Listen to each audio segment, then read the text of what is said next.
buddy. How do you like those boobs? Welcome to the report. Well, we gradually report. Merrill's top 10 earners earned $209 million last year, while the firm generally just took a shit on the United States. Outraged, the United States has decided to wipe their ass for them with golden-laden silk toilet paper. At first I was like, outraged. $209 million for losing billions of dollars of your investors' money? That's totally fucked. But then I realized that these guys were investors and they probably invested their own money.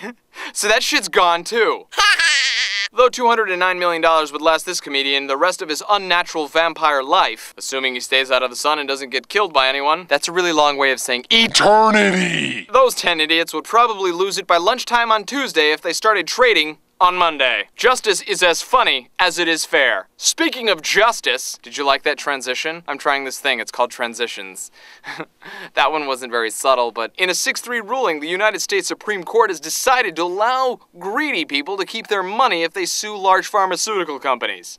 Because the company didn't tell them all the bad things that could happen, even though the company complied with federal regulations. The case before the Supreme Court justices was a banjo-playing grandmother who had lost her arm when she went to the hospital to get a headache taken care of. She had migraines. The doctors gave her Demerol for pain and Phenergan, assuming the PH in this case is a F sound instead of a P sound. The funny thing about Phenergan is that if you inject it into an artery as opposed to a vein, it triggers an immediate irreversible gangrene reaction. I know, I've only had the reversible gangrene reaction. I've had it all over here, and some over here, and a little bit right here, bitch! Anyway, her arm started to turn purple and then rotted off, and then the doctors had to cut her arm off. And then she sued the pharmaceutical companies and got $6 million.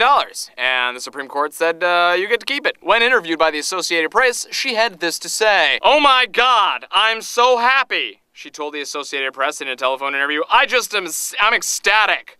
I have to sit down now on a dildo. I may have added that part about the dildo. While talking to the Gradual Report in my imaginary Playland phone, Hello, bitch. she had this to say about how she's going to spend the money. I'm gonna get a golden arm to make my neighbors jealous, and I'm gonna get a machine gun arm for traffic, and I'm gonna get an arm with a horn on it for chasing gay mangoes. Speaking of gay mangoes, how was that? Was that subtler enough? Or not subtler enough? Let's establish some rules for the Dirty Danny pictures of the day. Rule 1. In sending me a dirty picture, you cannot just run up to someone and take a dirty picture of them. She looks sticky all over. You cannot send me pictures of your ex-girlfriend, even though that would make the world an infinitely better place to live. She's not anyone's ex, but she will be! Here's an example of good shots where we can all tell that you're as proud of God's workmanship as all of the people on the earth should be. And now I introduce the golden rule. To almost ensure that you'll get on the show, include in your sexy picture either my name or the name of the show, somewhere in the picture. Get creative like these lovely lady lemon-dropping lumps. Okay, lemon drops, you've got the news, you've got the rules. And remember, every time you make me smile, you make 10,000 other boys go All over the keyboard again. I gotta stop doing that.